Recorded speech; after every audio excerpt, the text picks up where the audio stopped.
بسم اللہ الرحمن الرحیم الحمد للہ رب العالمین والصلاة والسلام علی سید الانبیاء والمرسلین محمد وعلی آلہ واصحابہ اجمعین اما بعد فاعوذ باللہ من الشیطان الرجیم بسم اللہ الرحمن الرحیم وَأَطِيعُوا اللَّهَ وَأَطِيعُوا الرَّسُولَ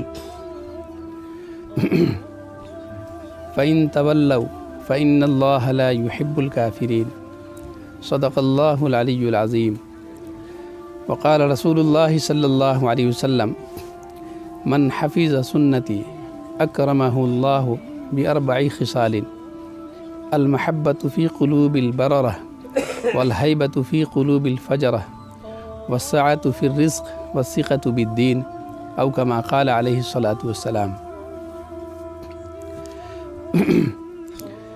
بڑی خوشی اور مسرت کی بات ہے کہ مدرسہ نوریہ کے نور نے ہم سب کو یہاں پر نورانی محفل میں بیٹھنے کی توفیق عطا فرمائی۔ موقع اللہ تعالیٰ کی طرف سے ملا ہے، ورنہ یہ موقع تو ایسا بند کا موقع ہے کہ سب کو اپنے اپنے گھر میں رہنے کے لیے کہا گیا ہے۔ گھر میں رہیں یا گھر کے باہر رہیں، کہیں بھی رہیں، ہمارا تعلق اپنے اللہ سے، اپنے رسول محمد صلی اللہ علیہ وسلم اور اپنے دین اور شریعت سے باقی رہنا چاہیے۔ اس وقت دنیا کے سب لوگ یہ کوشش کر رہے ہیں کہ مسلمان کا رشتہ اللہ تعالیٰ سے کٹ جائے اور مسلمان اللہ کو پہچاننا چھوڑ دے، اللہ کا نام لینا چھوڑ دے، اپنے نبی محمد صلی اللہ علیہ وسلم کی سنت کیا ہے اس کو بھول جائے، محمد صلی اللہ علیہ وسلم نے ہمیں کیا سکھایا ہے سب سے آزاد ہو جائے، شریعت کے قید سے مکمل آزاد ہو جائے، نام ہمارا مسلمان جیسا ہو اور کام ان لوگوں کی طرح ہے جو دنیا اس وقت چلا رہے ہیں۔ یہی مقصد ہے۔ اس سے فائدہ کیا ہوگا ان لوگوں کا کہ اب دین پر ہم عمل نہیں کریں گے، نماز نہیں پڑھ رہے ہیں تو نماز کے خلاف کوئی بولے تو ٹینشن بھی نہیں ہوگا۔ کسی چیز کو ہم اپنا لیتے ہیں، پھر اس سے وہ چیز ہم سے کوئی چھیننے کی کوشش کرے تو نہ ٹینشن ہوتا ہے۔ اپنی زمین ہے مثلا اور ہماری زمین پر کسی نے قبضہ کر لیا ہے اور 1 کٹھا زمین ہے اور اس میں سے 5 دھور زبردستی قبضہ کر لیا ہے، تو اپنی زمین ہوگی تو ٹینشن ہوگا کہ نہیں ہوگا؟ کافی ٹینشن ہوگا۔ ہم پڑھے لکھے ہوں یا نہیں ہوں، کاغذ نکالنے کے لیے اور اپنا ثبوت پیش کرنے کے لیے کہ یہ زمین میری ہی ہے، رات دن کو ایک کر دیں گے، برسات ہو، گرمی ہو، سردی ہو، کہیں بھی ہو، پیسہ کتنا بھی خرچ ہو، وہ جتنی زمین پر ناجائز قبضہ کسی نے کر لیا ہے تو وہ درد ہمارے اندر ہوگا۔ جس کی زمین نہیں ہے اس کو کوئی درد نہیں ہوگا۔ تو دین کی باتوں پر ہم چلیں گے، نماز پڑھیں گے، روزہ رکھیں گے، مسلمان ہے تو مسلمانی کام کریں گے، شادی بیاہ میں مسلمانوں جیسا عمل کریں گے، اور اسلام نے ہمیں جو طریقے سکھایا ہے وہ ایسا کام کریں گے اور روزانہ کریں گے۔ اس کے خلاف اگر کوئی بولے تو ٹینشن ہوگا۔ اور نماز پڑھنا چھوڑ دیے، مسجد میں جانا چھوڑ دیے، قرآن مجید پڑھنا چھوڑ دیے، اسلامی بات پر چلنا چھوڑ دیے، اب اگر کوئی اسلام کے خلاف بولے تو کچھ بھی نہیں ہوتا ہے، کوئی ٹینشن ہوتا ہی نہیں۔ جیسے اپنا سامان، اسلام کو اپنا دین سمجھ کر کے اس پر عمل کریں گے، اس کے خلاف کوئی بولے تو ٹینشن ہوتا ہے۔ لا الہ الا اللہ، اللہ کے علاوہ کسی کے پاس کوئی پاور نہیں ہے۔ اور یہ پڑھنے سے ہوگا، اس کی حقیقت کو سمجھنے سے ہوگا کہ مسلمان کے پاس بس اللہ ایک سہارا ہے، انہی کی طاقت ہے اور انہی کی مہربانی ہے، انہی کا رحم و کرم ہے کہ مسلمان کیا ساری مخلوق اس دنیا میں زندہ ہے۔ کوئی ڈرانے کی کوشش کرتے ہیں اور ہمارا عمل کمزور ہوتا ہے تو زیادہ ڈر جاتے ہیں۔ آدمی کے پاس اللہ کی بات ماننے کا مزاج اگر بن گیا، 5 وقت کی نماز ہم پڑھتے ہیں، تو سامنے کوئی بم لے کر بھی ایسا دکھائے تو ڈر ور نہیں رکھتا، اس لیے کہ وہ پڑھے ہوا ہے لا الہ الا اللہ، اللہ کے علاوہ کسی کے پاس کوئی پاور ہی نہیں ہے۔ وہ بندوق بھی چلا دے اور اللہ کا فیصلہ ہے کہ اس کو مرنا نہیں ہے، دنیا کی کوئی طاقت ساری طرف سے بندوق سے مارنے کی کوشش کرے اور اللہ چاہ رہے ہے کہ یہ نہیں مرے گا، مار ہی نہیں سکتے ہیں۔ تو اللہ کی طاقت کو پہچاننا کہ اللہ بہت بڑے ہیں اور کائنات ان کی ہے۔ اللہ تعالیٰ کسی کو تھوڑی تھوڑی حکومت دے دیتے ہیں، کچھ مال دے دیتے ہیں اور کچھ چانس دے دیتے ہیں، اور اس چانس کی وجہ سے ایک دوسرے کو ڈرانے کی کوشش کرتا ہے اپنے دولت سے، اپنے مال سے، اپنی حکومت سے۔ تو ہم ایمان والوں کو یہ سبق یاد رکھنا چاہیے کہ ہمیں کس سے ڈرنا ہے؟ صرف اللہ سے ڈرنا ہے۔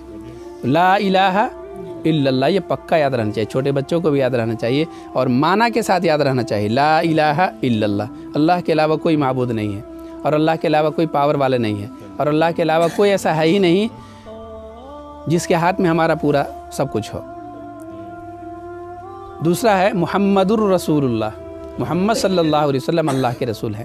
تو ایک طرف لا الہ الا اللہ، اللہ کے علاوہ کوئی عبادت کے لائق نہیں ہے، کوئی ایسا انسان نہیں ہے کہ جس کی بات مان کر کے ہم زندگی گزاریں، اور اگر ہے کوئی اللہ کے بعد تو محمد الرسول اللہ، محمد صلی اللہ علیہ وسلم نے ہمیں زندگی گزارنے کا جو طریقہ سکھایا تو سب کتابوں میں لکھا ہے، قرآن میں، حدیث میں، سب کچھ لکھا ہوا ہے۔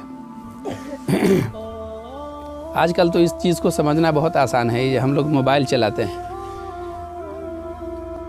موبائل ہمارا اس میں سیم اگر جیو کا ہو اور ریچارج کرائیں گے ایئرٹیل کا تو قیامت آ جائے گی، لیکن فائدہ نہیں اٹھا سکیں گے اس پیسے سے۔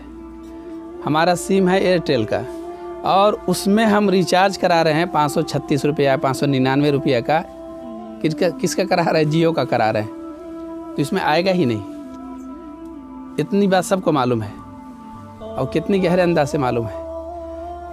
جس سیم کا ہم فائدہ اٹھانا چاہتے ہیں تو اسی سیم میں ریچارج کرانا پڑ رہا ہے، اور پھر یہ کہ سیم صرف ہاتھ میں رکھے رہیے، قیامت تک بات نہیں کر سکتے، اس کو موبائل میں ڈالنا پڑتا ہے، یہ سب کو معلوم ہے۔ اور پھر موبائل ہے، یہ چارج اس کا ختم ہو جائے گا، بیٹری ختم ہو جائے گی، تو لاکھ آپ 2000 کا موبائل آپ ریچارج کر لیجئے پیسہ، جب تک موبائل چارج نہیں ہو تو کیا ہوگا؟ بات نہیں ہوگی۔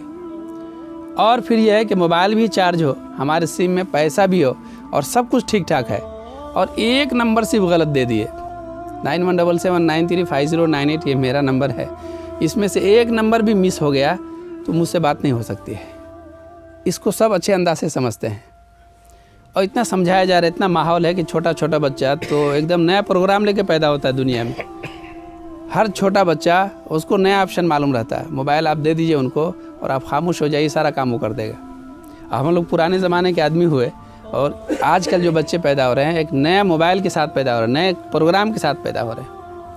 تو آج کے زمانے میں اللہ کو سمجھنا، رسول اللہ صلی اللہ علیہ وسلم کو سمجھنا، دین کو سمجھنا بہت مشکل نہیں ہوگا، سب چیزوں کو اللہ تعالیٰ نے آسان کر دیا ہے۔ ہم چاہتے رہتے ہیں کہ اللہ تعالیٰ کی رحمت ہمارے پر اترے، اور چاہتے ہیں کہ بغیر نماز پڑھے ہمارے پر اتر جائے۔ ہم چاہتے ہیں کہ ہمارا نیک نام ہو، ہم ایک مرتبہ لفظ اللہ بولے اور سب سامنے والا ڈر جائے، اور ایک مرتبہ اللہ کی بات نہیں مانتے ہیں۔ یہ اذان ہو رہی ہے، اب کتنے لوگ مسجد میں جائیں گے آپ دیکھ لیجئے۔ مسلمانوں کے اندر جو پاور آتا ہے نماز پڑھنے سے، مسلمانوں کے اندر جو طاقت پیدا ہوتی ہے، سامنے والے جو ڈرتے ہیں، ہیبت پیدا ہوتی ہے، وہ سنت اور شریعت پر عمل کرنے سے، صرف نام عبدالغفور، عبدالستار، عبدالحفیظ رکھنے سے کچھ بھی نہیں ہوتا ہے۔ ایک حدیث ہم پڑھے ہیں، اس کا مطلب ہم سمجھاتے ہیں اور بات ختم کریں گے انشاءاللہ۔ اللہ کے نبی صلی اللہ علیہ وسلم نے ایک حدیث بیان فرمائی، اس حدیث میں دنیا بھر کے تمام انسانوں کے لیے بہت بڑا پیغام ہے۔ اسی پیغام کو سمجھانے کے لیے ہم لا الہ الا اللہ اور محمد الرسول اللہ صلی اللہ علیہ وسلم ہم پڑھیں۔ یہ حقیقت ہمارے دل میں بیٹھ جائے کہ اللہ کے علاوہ کسی کے پاس کوئی پاور نہیں ہے، نہ وہ کھانا دے سکتے، نہ روزی دے سکتے، نہ ہمارا کوئی روزی بند کر سکتے۔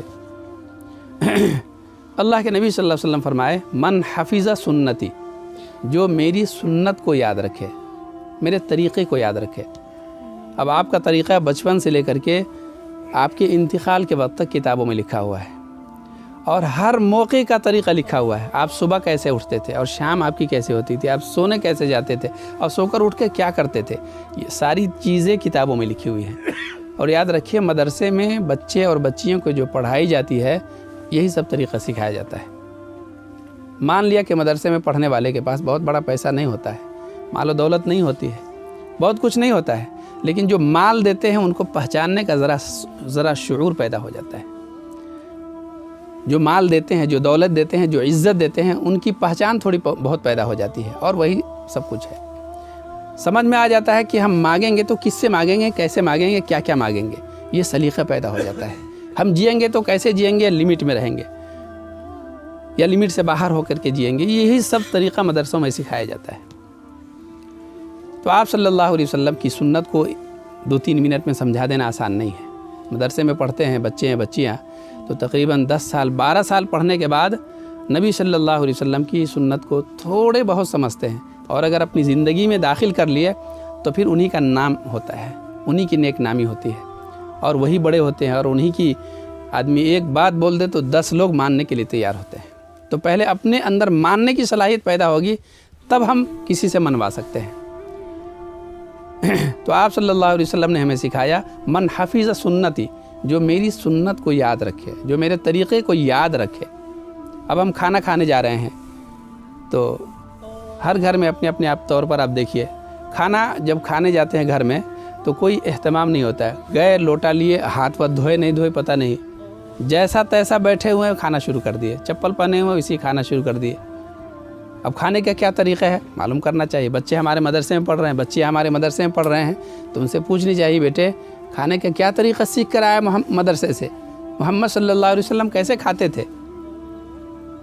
کھانا ہم ویسے بھی کھا لیے، ایسے بیٹھ کے کھا لیے، زمین پر بیٹھ کے کھا لیے، کرسی پر بیٹھ کے کھا لیے، کھڑے کھڑے کھا لیے، ٹیسٹ ضرور آئے گا، پیٹ بھر جائے گا، طاقت ضرور آ جائے گی، لیکن اسی کھانے کو ہم سنت کے مطابق اگر کھا لیے تو کیا ہوگا؟ ہماری روحانی طاقت بھی بڑھ جائے گی اور پھر ہمارے نبی سے عشق اور محبت پیدا ہو جائے گی، اور نبی کی سنت کو جڑ سے جب پکڑ لیں گے، اب اس کے خلاف کوئی ہمیں نکالنا چاہے، ہٹانا چاہے، سنت سے ہٹانا چاہے تو ہمارے اندر درد پیدا ہوگا کہ ہم سنت کے خلاف اپنی زندگی نہیں گزار سکتے ہیں، ہماری جان لے لو لیکن سنت کے خلاف ہم نہیں کر سکتے ہیں، عمل کیے رہیں گے تب ایسا درد پیدا ہوگا۔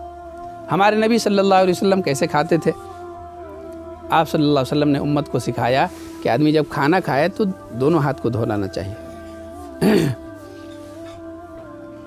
دونوں ہاتھ کو دھو لینا چاہیے۔ اس کا فائدہ کیا ہوگا؟ ہاتھ میں کوئی گندگی وغیرہ لگی ہوئی ہے تو سب ختم ہو جائیں گے۔ اور آپ صلی اللہ علیہ وسلم نے بتایا کہ ہاتھوں کا دھونا کھانے سے پہلے اور کھانے کے بعد برکت کا ذریعہ ہے۔ ہم یہ چاہتے ہیں کہ ہمارے کھانے میں برکت ہو، کھانا جس مقصد کے لیے کھایا جاتا ہے وہ مقصد ہمیں حاصل ہو، تو سب سے پہلے خود بھی اور اپنے بچوں کو بھی یہ اہتمام کرانا چاہیے کہ پہلے بیٹے ہاتھ دھل لو، اس کے بعد دسترخوان پہ کھانا چاہیے۔ جیسے تیسے کھا لیے پیٹ تو بھر جائے گا، لیکن ہمارے نبی محمد صلی اللہ علیہ وسلم دسترخوان بچھاتے تھے، اس پر کھانے کا طریقہ سکھاتے تھے۔ تو ہر گھر میں دسترخوان ہونا چاہیے۔ عام طور سے ہوتا ہے کہ شادی بیاہ میں دسترخوان ملا تو کبھی مہمان آئیں گے اسی دن وہ دسترخوان نکلتا ہے، حالانکہ دن بھر میں 3 مرتبہ خاص طور سے تو نکلنا ہی چاہیے، ناشتے کے وقت، دوپہر میں کھانے کے وقت اور رات کے وقت۔ اور ایسے بھی کچھ کھانا کھانے جا رہے ہیں اس پر بھی دسترخوان، بچوں کو بھی بتانا چاہیے دسترخوان پہ کھانا سنت ہے۔ اتنا بولنا چاہیے کہ بچپن ہی سے بچہ سیکھ لے، بولنے لگے، اور جب بڑا ہو تو بغیر دسترخوان کے کھانا وہ کھا ہی نہیں سکے، اتنی ایسی عادت بن جائے۔ تو ایک چیز میں بتایا کھانے کا طریقہ، اور پھر یہ ہے کہ کھانے کے بعد آدمی کھانے کے بعد دعا پڑھے، بسم اللہ والا برکت اللہ، اہتمام سے سب کو یاد کرانی چاہیے، بسم اللہ والا برکت اللہ۔ یہ پڑھ کے کھائیں گے، بغیر پڑھے ہوئے کھائیں گے تو کیا ہوگا؟ ہمارے ساتھ شیطان کھاتے رہتا ہے، اور جب کھانا کھائیں گے اور بسم اللہ پڑھ کے کھائیں گے تو ہمارے کھانے میں شیطان شریک نہیں ہوگا، اور پھر وہ کھانا جس مقصد کے لیے کھایا جا رہا ہے تو ہم بھر پیٹ کھائیں گے۔ اور پھر کھانے کے درمیان اللہم لک الحمد کلہ ولک الشکر کلہ یہ پڑھتے رہنی چاہیے کہ یا اللہ یہ جو آپ کھانا دیے ہیں یہ تمام تر تعریف آپ ہی کے لیے ہے، تمام تر شکر آپ ہی کے لیے ہے، آپ نہیں دیتے تو ہم کھانا نہیں کھا سکتے تھے۔ غور فکر کر کے دیکھیے کہ ایک چھوٹا سا دانہ یہ جو گلتا ہے اس میں کتنی محنت لگتی ہے۔ سب آدمی مل کر کے ایک چاول کو گلانے کی کوشش کریں گے اپنی طاقت لگا کر کے، ممکن ہی نہیں ہے جب تک کہ وہ آگ پر نہیں جلے۔ آگ کس نے بنایا؟ اللہ نے۔ اور پھر صرف آگ پر رکھیں گے تو چاول تو بھنا جائے گا، گلے گا کہاں؟ پانی کی ضرورت ہے۔ پانی کس نے پیدا کیا؟ اللہ تعالیٰ نے پیدا کیا ہے۔ اور پھر چولہا، انسانوں کو اللہ نے عقل دیا تو چولہا بنایا، اور پھر وقت اور سمجھداری، عقل، اتنی کوشش کے بعد ایک کھانا تیار ہوتا ہے، اس میں اللہ کی کتنی بڑی نعمت ہوتی ہے۔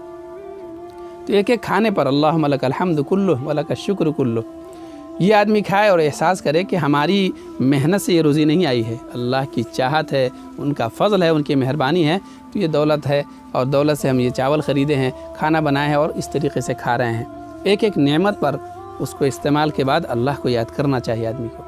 یہ نہیں کہ ہم اپنی محنت سے لے کر آئے ہیں، ہم کما رہے تو کھا رہے ہیں، ہم کما رہے تو ہمارے بچے کھا رہے ہیں، ہمارے والدین کھا رہے ہیں پی رہے ہیں، ہمارا کوئی کمال نہیں ہے، اس اللہ کا کمال ہے جس نے ہمیں صحت دیا، تندرستی دیا، اور کھانے پینے کے لیے زبان دیا، منہ دیا، دل دیا، دماغ دیا، ہاتھ دیا، پیر دیا، سب کچھ دیا۔ اس اللہ کو یاد کرنا چاہیے اور اس کا شکر ادا کرنا چاہیے۔ اور اللہ کے نبی صلی اللہ علیہ وسلم نے ہمیں سکھایا کہ بندہ اللہ تعالیٰ کا شکر کتنا بھی ادا کرے، حق تو ادا نہیں ہو سکتا ہے، البتہ حق ادا ہوئے جیسا طریقہ آپ صلی اللہ علیہ وسلم نے ہمیں بتا دیا کہ جس موقع کے لیے جو دعا آپ صلی اللہ علیہ وسلم نے ہمیں سکھا دیا وہ دعا ہم پڑھ لیں گے تو گویا اللہ تعالیٰ کا تھوڑا تھوڑا حق ادا کرنے جیسا ہوگا۔ اب کھانے سے پہلے بسم اللہ والا برکت اللہ پڑھ لیے، کھانے کا شکر ادا نہیں کر سکتے، حق ادا نہیں کر سکتے، لیکن اللہ تعالیٰ اتنی دعا پڑھ لینے کی برکت سے حق ادا کرنے جیسے، حق ادا جو کرتے ہیں ایسے لوگوں میں ہمیں شامل فرما دیں گے۔ پھر کھانے کے بعد، کھانا جب ہم کھا لیے تو اس پر بھی اللہ کے نبی صلی اللہ علیہ وسلم نے ہمیں سکھایا کہ دعا پڑھنا چاہیے۔ کھانے کے بعد پیٹ جب بھر جائے تو خوش ہونی چاہیے، الحمدللہ الذی اطعمنا، تمام تعریفیں اس اللہ کے لیے جس نے ہمیں کھلایا، جس نے ہمیں پلایا۔ اب ظاہر سی بات ہے اللہ تعالیٰ ہمارے گلے میں اٹکا دیتے کھانا، بیمار ہو جاتے، پریشان ہو جاتے، مر بھی سکتے تھے۔ تو جس اللہ نے کھانا کھلایا، اب پیٹ بھر ہم کھا لیے، پانی بھی ہم پی لیے، تو اس اللہ کا شکر ادا کرنا چاہیے۔ تو ایک طریقہ ہے صرف کھانے میں، اللہ کے نبی صلی اللہ علیہ وسلم کے تمام طریقے ہیں، کھانے میں، پینے میں، اٹھنے میں، بیٹھنے میں، ایک جگہ رہنے میں، ماں باپ کے ساتھ رہنے میں، بھائی بہنوں کے ساتھ رہنے میں، کاروبار میں، ہر معاملے میں اللہ کے نبی صلی اللہ علیہ وسلم کا طریقہ ہے۔ ہر مسلمان کی ذمہ داری ہے کہ جو کام شروع کرنے جائے تو پہلے عالم دین سے پوچھ لے کہ اس کا قرآن اور حدیث میں کیا طریقے سکھایا گیا ہے۔ عام طور سے تو لوگ پوچھتے نہیں ہیں، کسی موقع سے نہیں پوچھتے ہیں، بہت کم ایسے لوگ ہیں جن کو یہ فکر ہوتی ہے کہ ایک کام ہم شروع کرنے جا رہے ہیں، اس میں قرآن اور حدیث میں کیا لکھا ہوا ہے۔ کسی عالم دین سے محبت کریں گے، ان سے مشورہ لیں گے، اور مشورے کے بعد قرآن و حدیث کی روشنی میں چھوٹا کام ہو یا بڑا کام ہو، آپ اللہ کی روئے زمین پر چھوٹا کام کرنے جا رہے ہوں یا بڑا کام کرنے جا رہے ہوں، کسی عالم دین سے مشورہ لے کر قرآن و حدیث کا حکم پوچھ کر کے اب اگلا قدم بڑھائیں گے تو اللہ کی ذات سے بھرپور امید ہے کہ کامیاب ہو کر ہی لوٹیں گے، ناکامی نہیں ہوگی انشاءاللہ۔ تو اللہ کے نبی صلی اللہ علیہ وسلم نے ہمیں سکھایا، من حفظ سنتی، جو میرے طریقے کو یاد رکھے تو اللہ تعالیٰ ان کو 4 عادتیں نصیب فرماتے ہیں، ان کے اندر 4 خصلت پیدا فرما دیتے ہیں۔ کام ایک ہی ہے کہ نبی کا طریقہ یاد رکھنا، شادی بیاہ میں، اٹھنے میں، بیٹھنے میں، نماز میں، روزہ میں، گھر میں، دوست میں، احباب میں، کہیں پر بھی کوئی بھی کام کریں گے وہاں پر اللہ کے نبی صلی اللہ علیہ وسلم کا کوئی نہ کوئی آئیڈیل، کوئی نہ کوئی نمونہ رکھا ہوا ہے۔ ضرورت اس بات کی ہے کہ ہم پوچھ کر کے کریں گے، پوچھ کے کریں گے تو کام میں برکت ہوگی، کام جلدی ہوگا، اور اس کے ساتھ ساتھ حوصلہ بڑھے گا، ہمت بڑھے گی، ہر کام میں برکت ہوگی جو ہمارا کام نبی کے طریقے پر ہوگا تو۔ اور برکت کے ساتھ ساتھ اللہ تعالیٰ 4 نعمتیں عطا فرمائیں گے اگر ہمارا سب کام اللہ کے نبی صلی اللہ علیہ وسلم کی سنت کے مطابق ہوگا تو۔ پہلی خوبی، المحبت فی قلوب البررہ، اللہ تعالیٰ نیک لوگوں کے دلوں میں آپ کی محبت پیدا فرما دیں گے۔ اللہ کے نبی صلی اللہ علیہ وسلم کی سنت کا لحاظ ہم کریں گے اپنے جینے میں، اٹھنے میں، بیٹھنے میں، شادی بیاہ میں، ہر معاملے میں، تو سب سے پہلی نعمت کیا عطا فرمائیں گے کہ نیک لوگوں کے دل میں آپ سب کی محبت پیدا فرما دیں گے۔ نیک لوگوں میں کیا ہے؟ سب سے پہلے فرشتے ہیں۔ حدیث پاک میں ہے کہ اللہ تعالیٰ کسی بندے سے محبت کرتے ہیں تو اللہ تعالیٰ فرشتوں میں اعلان کرتے ہیں کہ دنیا میں فلاں نام کا آدمی ہے، میں ان سے محبت کرتا ہوں، تم لوگ بھی ان سے محبت کرو۔ تو تمام فرشتے ملائے اعلیٰ سے اتر کر کے نیچے آسمان والے فرشتے پر آتے ہیں، آسمان پر آتے ہیں، سب سے نیچے والے آسمان پر آتے ہیں، اور وہاں اعلان کرتے ہیں کہ اللہ تعالیٰ فلاں نامی شخص سے محبت کرتے ہیں، ہم بھی ان سے محبت کرتے ہیں، آپ لوگ بھی ان سے محبت کیجئے۔ اور پھر ایک فرشتہ دنیا میں آتے ہیں اور اس دنیا میں اعلان کرتے ہیں، ان کے اعلان کو اللہ ہی تعالیٰ سنواتے ہوں گے، کون کیسے سنتے ہیں ہمیں نہیں معلوم، اللہ کے نبی نے ہمیں بتایا، ہمیں سمجھ میں آئے یا نہ آئے اس بات کو ماننا چاہیے۔ اس دنیا میں فرشتے آتے ہیں اور اعلان کرتے ہیں کہ فلاں نامی شخص ہے دنیا میں، اللہ تعالیٰ اس سے محبت کرتے ہیں، اور فرشتے بھی ان سے محبت کرتے ہیں، آسمان کے فرشتے بھی، اے زمین والو تم بھی ان سے محبت کرو۔ اور پھر اللہ تعالیٰ ان کی محبت لوگوں میں ڈال دیتے ہیں، اور پھر وہ جہاں جائے لوگ چاہتے ہیں کہ وہ میرے یہاں آئے، وہ چاہتے ہیں کہ میرے یہاں قیام کرے، وہ چاہتے ہیں کہ میرے یہاں میری ضیافت کو قبول کر لے۔ ایسی محبت اللہ تعالیٰ پیدا فرما دیتے ہیں، اور نیک لوگوں کے دل میں اس کا مطلب یہ ہے کہ برے لوگ ان کو پسند نہیں کریں گے. آپ سنت پر چلیں گے, آپ اچھا کام کریں گے, نماز پڑھیں گے تو آپ کو اچھا نہیں کہا جائے گا.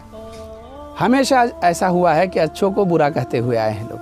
نماز پڑھنا شروع کریں گے, خاص طور سے خواتین میں اگر کوئی خاتون نماز پڑھنا شروع کر دے اور دھوکے سے کوئی غلطی ہو جائے ان سے, تو لوگ کہتے ہیں بڑکا نمازی ہے یا دیکھو یہ کام کری. اتنا بولا جاتا ہے کہ بیچارے نماز پڑھنا ہی چھوڑ دیتے ہیں. اچھا کام کرنے پر برے القاب سے نوازا جاتا ہے, وہ بھی امتحان ہوتا ہے. اچھے لوگوں کے دلوں میں, نیک لوگوں کے دلوں میں اللہ تعالیٰ محبت پیدا فرما دیتے ہیں. تو اپنے حوصلے کے لیے کافی ہے کہ دیکھیے نیک لوگ ہم سے محبت کرتے ہیں, نیک لوگوں کی محبت ہمارے دل میں ہے یا نہیں ہے. اگر نیک لوگوں کی محبت ہمارے دل میں ہے تو خوش ہونے کی ضرورت ہے. ان کی دعاؤں میں ہم شامل رہیں گے. کہیں پر بھی وہ دعا کریں گے تو آپ ان سے جڑے ہوئے ہیں, آپ ان سے مل کے رہتے ہیں, اور آپ ان سے رائے کرتے ہیں, مشورہ کرتے ہیں, تو کہیں بھی وہ دعا کریں گے آپ کو اپنی دعا میں ضرور شامل رکھیں گے. تو پہلا انعام, سنت پر چلنے کا پہلا انعام, المحبت فی قلوب البررہ, نیک لوگوں کے دلوں میں اللہ تعالیٰ ان کی محبت ڈال دیتے ہیں. اب جہاں آپ جائیں گے اللہ تعالیٰ سب کام کو آسان فرماتے جائیں گے. دوسرا انعام یہ فرماتے ہیں سنت و شریعت پر عمل کرنے سے, والہیبۃ فی قلوب البررہ والہیبۃ فی قلوب الفجرہ. جو غلط لوگ ہوتے ہیں, جو ڈینجر قسم کے لوگ ہوتے ہیں, جو شریر قسم کے لوگ ہوتے ہیں, ان کے دل میں رعب اللہ تعالیٰ ڈال دیتے ہیں. جو غلط قسم کے لوگ ہیں اور آپ نماز پڑھتے ہیں, سنت شریعت پر عمل کرتے ہیں اور اپنا سارا کام اپنے نبی کے طریقے پر کرتے ہیں, تو چہرہ مہرہ پر آپ بہت بڑی ٹوپی نہیں رکھیں, بہت بڑا کچھ بھی نہیں رکھیں, لیکن آپ کے چہرے پر ایسا رعب ڈال دیں گے کہ غلط انسان آپ کو دیکھے گا تو ڈر جائے گا کچھ کہنے میں, کچھ کرنے میں, بات کرنے میں. آنکھ سے آنکھ ملا کر کے بات نہیں کر سکتا ہے. تو یہ مال سے حاصل نہیں ہو سکتا ہے, دولت سے اور عہدے سے یہ سب چیزیں حاصل نہیں ہوتی ہے. سنت پر چلنے سے یہ کیفیت پیدا ہوتی ہے. آدمی جب سنت پر چلتا ہے, سنت پر عمل کرتا ہے, تو اللہ تعالیٰ ان کے دل میں ہیبت ڈال دیتے ہیں. اب عام طور سے جو غلط کام کرنے والے لوگ ہیں, آنکھ اٹھا کر کے آپ سے بات نہیں کر سکتے. یہ بہت بڑی دولت ہے جو پیسوں سے نہیں, حکومت سے نہیں, عہدے سے نہیں, سنت پر چلنے سے حاصل ہوتا ہے. اللہ کے نبی صلی اللہ علیہ وسلم کا رعب اتنا تھا کہ حدیث میں ہے کہ دشمن 1 مہینے کی مسافت پر رہتا تھا. یہاں سے چل کر کے پیدل 1 مہینے میں جتنا دور تک انسان پہنچ سکتا ہے, اتنا دور سے آپ صلی اللہ علیہ وسلم کا رعب دشمن محسوس کیا کرتے تھے.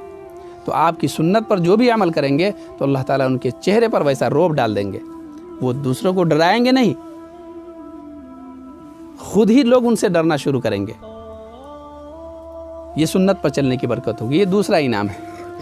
تیسرا انعام سنت پر چلنے سے والسعۃ فی الرزق, سنت و شریعت کے مطابق آپ چلیں گے. جتنی حلال آمدنی ہے آپ کما رہے ہیں اور جائز جگہ خرچ کر رہے ہیں, جائز جگہ سے کما رہے ہیں, اور سنت کے مطابق, اور آپ صلی اللہ علیہ وسلم نے جہاں جہاں خرچ کرنے کے لیے کہا ہے آپ وہیں خرچ کرتے ہیں, جہاں خرچ کرنے سے منع کیا ہے آپ وہاں رک جا رہے ہیں اور اپنی دولت کا صحیح استعمال کر رہے ہیں, تو اللہ تعالیٰ والسعۃ فی الرزق, تیسرا انعام ہے اللہ تعالیٰ روزی میں برکت دیں گے. روزی میں برکت کا مطلب یہ نہیں ہے کہ کسی کی تنخواہ اگر 10,000 ہے تو مہینہ پورا ہوتے ہی 20,000 ہو جائے. برکت کا یہ مطلب نہیں ہے. برکت کا مطلب بزرگان دین یہ فرماتے ہیں کہ ہمیں جتنی بھی روزی محنت کرنے کے بعد ملے, ہمارا سب کام اسی میں ہو جائے, قرض ورض لینے کی ضرورت نہیں پڑے. اس کا نام ہے برکت. تو اپنے مال کو اپنے نبی محمد صلی اللہ علیہ وسلم کے طریقے پر خرچ کریں گے تو تیسرا انعام ہوگا کہ روزی میں برکت ہوگی. ورنہ کیا ہوگا, کماتے رہیں گے, ادھر سے لائیں گے ادھر چلے جائے گا, ادھر سے لائیں گے ادھر ختم ہو جائے گا. برکت کی دعا کرنا چاہیے اللہ تعالیٰ سے. تو روزی میں برکت کا طریقہ ہمیں ہمارے نبی محمد صلی اللہ علیہ وسلم نے سکھا دیا کہ اپنے مال کو اللہ کے رسول محمد صلی اللہ علیہ وسلم کے طریقے پر خرچ کرنے کا سلیقہ سیکھیں گے تو کیا ہوگا, مال میں برکت ہوگی. یہ تیسرا انعام ہے. چوتھا انعام یہ ہے والثقۃ بالدین, دین کی باتوں پر یقین کی کیفیت پیدا ہو جائے گی. اللہ کے نبی صلی اللہ علیہ وسلم کی سنت کے مطابق چلنے کی کوشش کریں گے تو دینی باتوں پر یقین پیدا ہو جائے گا. جیسے ہم نماز پڑھتے ہیں تو بہت سارے لوگ کہتے ہیں نماز پڑھنے سے کیا فائدہ ہوگا, جاتے ہیں نماز پڑھ کے آتے, کہاں کچھ ملتا ہے. دل سے آپ وضو کر کے گھر سے نکلیں گے تو ایک ایک قدم پر ثواب ملتا ہے. مسجد میں پہلے پہنچ گئے اور ابھی نماز میں 5 منٹ باقی ہے تو اللہ کے حبیب محمد صلی اللہ علیہ وسلم نے ارشاد فرمایا کہ جو نماز کے انتظار میں بیٹھا رہتا ہے تو نماز کا ثواب ملتا ہے. ابھی ظہر پڑھے نہیں ہیں اور بیٹھے ہوئے ظہر پڑھ لینے کا جو ثواب ہے وہ ملتا رہے گا جتنے دیر تک انتظار کرتے رہیں گے. یہ کتنی اللہ تعالیٰ کی طرف سے سخاوت ہے۔ اسی طریقے سے آدمی جب نماز پڑھتا ہے، خشوع خضوع کے ساتھ نماز پڑھتا ہے اور من لگا کر کے نماز پڑھنے کی کوشش کرتا ہے تو دل کو ایک سکون ملتا ہے اور لگتا ہے کہ ایک بہت بڑی ذمہ داری تھی جو اپنے سر سے اتر گئی۔ اور پھر نماز کی آدمی جب پابندی کرے تو یقین جب تک پیدا نہیں ہوگا کہ نماز پڑھنے سے فائدہ کیا ہوتا ہے، نماز کی پابندی کا شوق پیدا نہیں ہوگا۔ نماز پڑھنے سے یقیناً بڑا فائدہ ہے۔ سب سے بڑا فائدہ تو یہ ہوتا ہے کہ آدمی کے وقت کی قدر ہو جاتی ہے۔ اور گھر سے نکلے عصر پڑھ کر کے اور مغرب کی فکر ہے تو جلدی جلدی کام نہیں مٹ جائے گا، اور عصر سے نکلے رسول پور بازار کے لیے، نماز کی عادت نہیں ہے تو جا رہے ہیں، بات کرتے ہوئے جا رہے ہیں، سامان لے رہے ہیں، کوئی فکر ہی نہیں ہے۔ اور اگر فکر ہو تو وقت کی قدر ہوگی، جاتے ہی دیکھنا ہے کیا کیا سامان لیں گے اور ہمیں واپس بھی آنا ہے، نماز بھی پڑھنا ہے، تو وقت کی قدر کرنا آسان ہو جائے گا نماز پڑھنے سے۔ دوسری بات، دوسرا فائدہ کیا ہوگا، پاک رہنا آسان ہو جائے گا۔ بہت سارے مسلمان بندوں کو کہا جائے کہ آپ جماعت کے لوگ آتے ہیں اور ان کو بلاتے ہیں تو ان کی زبان سے یہ بات نکلتی ہے کہ ابھی ہم پاک نہیں ہیں۔ تو مسلمان اور پاک نہیں ہو تو کیسے مسلمان ہے؟ مسلمان کو تو ہر دم پاک رہنے کی ضرورت ہے۔ الطہارۃ شطر الایمان کہا گیا ہے، ظاہری پاکی آدھا ایمان کہا گیا ہے۔ تو نماز پر ہمارا یقین ہو جائے کہ نماز پڑھنے سے کیا فائدہ ہوتا ہے، زکوٰۃ دینے کا کیا فائدہ ہوتا ہے۔ زکوٰۃ دینے کے بارے میں اللہ کے نبی صلی اللہ علیہ وسلم نے فرمایا، حصنوا اموالکم بالزکوٰۃ، اپنے مال کو اگر محفوظ کرنا چاہتے ہو تو آپ زکوٰۃ ادا کر دو۔ ہم بینک بیلنس رکھتے ہیں، فلاں انشورنس کراتے ہیں، اور کیا کیا کراتے ہیں تاکہ ہمارا مال محفوظ ہو، اور زکوٰۃ نہیں دیں گے تو مال محفوظ نہیں رہے گا۔ حدیث پاک میں ہے کہ جو مال چوری ہو جائے، جس مال میں آگ لگ جائے، جو مال سمندر میں ڈوب جائے، زکوٰۃ نہ نکالنے کی وجہ سے ہوتا ہے۔ تو ان باتوں پر یقین کب پیدا ہوگا؟ جب اپنا طریقہ محمد صلی اللہ علیہ وسلم کے طریقے کے مطابق ہو جائے تو دین کی چھوٹی چھوٹی باتوں پر یقین کی کیفیت پیدا ہو جائے گی۔ اور جیسے پیاس کے وقت ہمیں پانی یاد آتا ہے، کھانے کے وقت بھوک لگے تو کھانا یاد آتا ہے، ایسی ہی نماز کا وقت شروع ہو نماز یاد آنا شروع ہو جائے گی۔ اندر سے بے چینی ہوگی، جب تک نماز نہیں پڑھیں گے سکون نہیں ملے گا۔ اللہ نے مالدار بنایا ہے، جب تک زکوٰۃ ادا نہیں کریں گے سکون نہیں ملے گا، جب تک قرآن کی تلاوت نہیں کریں گے سکون نہیں ملے گا۔ تو دین کی باتوں پر آپ چاہتے ہیں، ہم یہ چاہتے ہیں کہ یقین کی کیفیت پیدا ہو جائے، اور جن جن عمل پر جن جن اجر کا اللہ کے نبی صلی اللہ علیہ وسلم نے وعدہ کیا ہے ان تمام اجر پر یقین کی کیفیت پیدا کرنا چاہتے ہیں تو یہی طریقہ ہے کہ آپ صلی اللہ علیہ وسلم کے سنت کے مطابق اپنی زندگی کو گزاریں گے تو دین کی تمام باتوں پر یقین کی کیفیت پیدا ہوگی۔ وہ ہم دیکھیں یا نہ دیکھیں، اللہ تعالیٰ کی طرف سے جو برکت ہوتی ہے وہ غیر معمولی طریقے پر ہوتی رہتی ہے۔ جیسے ہم لوگ بچپن میں بہت چھوٹے رہے ہوں گے، کیسے بڑھے، کس دن بڑھے ہے، کسی کو یاد ہے؟ آپ لوگوں میں سے کسی کو یاد ہے کس دن داڑھی نکل گئی ہماری، کس دن آنکھ میں روشنی پیدا ہو گئی، کس دن ہم بڑے ہو گئے؟ کسی کو نہیں پتہ ہے، لیکن ہم بڑے ہیں کہ نہیں ہیں؟ یقین ہے کہ نہیں آپ کو اس پر؟ سب کو یقین ہے۔ ہم بڑے ہوتے ہوئے اپنے آپ کو دیکھے نہیں دیکھے، لیکن ہم بڑے ہیں۔ اسی طریقے سے دین کی باتوں پر یقین کی کیفیت پیدا تبھی ہوگی جب ہم اپنے طریقے کو محمد صلی اللہ علیہ وسلم کے طریقے کے مطابق کرنے کی کوشش کریں گے۔ یہی پیغام ہے اللہ کے نبی صلی اللہ علیہ وسلم کا، من حفظ سنتی، جو میرے طریقے کو یاد رکھے، اکرمہم اللہ باربع خصال، اللہ تعالیٰ ان کو 4 عادتیں نصیب فرماتے ہیں۔ پہلی عادت المحبت فی قلوب البررہ، نیک لوگوں کے دلوں میں اللہ تعالیٰ ایسے لوگوں کی محبت پیدا فرما دیتے ہیں جو سنت کے مطابق اپنی چال چلن کرنے کی کوشش کریں۔ دوسرا والحیبۃ فی قلوب الفجرہ، جو فاجر فاسق لوگ ہیں ایسے لوگوں کے دلوں میں اللہ تعالیٰ ہیبت ڈال دیتے ہیں۔ والسعۃ فی الرزق، روزی میں برکت دیتے ہیں۔ والثقۃ بالدین، اور دین پر یقین کی کیفیت پیدا ہو جاتی ہے۔ اللہ پاک ہمیں اس پیغام پر عمل کی توفیق عطا فرمائے۔ مجھے بہت زیادہ خوشی ہے کہ ان بچیوں نے جو بہشتی زیور ختم کیا ہے، مولانا خورشید احمد صاحب قاسمی دامت برکاتہم، وہ فرماتے ہیں کہ ان لوگوں کو آپ نے ہی شروع کرایا تھا، 2-3 سال پہلے ان لوگوں کو میں نے ہی شروع کرایا تھا، اور آج ایک موقع ہے، بہت اچھا موقع ہے کہ اللہ تعالیٰ میرے کو ہی ختم کرانے کا موقع دیا ہے۔ اللہ تعالیٰ ان بچیوں کو بہشتی زیور کا مطلب ہے جنتی زیور، یعنی ان کی اس کتاب میں جو باتیں لکھی ہوئی ہیں اگر یہ لوگ عمل کر لیں یا کوئی بھی پڑھنے والے عمل کر لیں تو گویا کہ جنت میں زیور پہن کر کے ہم جائیں گے، یا جنت میں جانے کا زیور ہمیں حاصل ہو جائے گا۔ ان بچیوں کو اللہ پاک علم نافع، عمل صالح کی دولت سے مالا مال فرمائے، اور ان بچیوں کی برکت سے، اس مدرسے کو اللہ تعالیٰ آباد فرمائے، اور اس مدرسے سے تعلق رکھنے والے، محبت رکھنے والے، ان کے جو سرپرست ہیں، اساتذہ ہیں، محبت کرنے والے ہیں، دامے درمے قدم سخنے، جس طریقے سے بھی عمل کرنے والے ہیں، جس طریقے سے تعاون کرنے والے ہیں، اللہ تعالیٰ سب کو آباد رکھے، سب کی نسلوں کو اللہ تعالیٰ آباد رکھے۔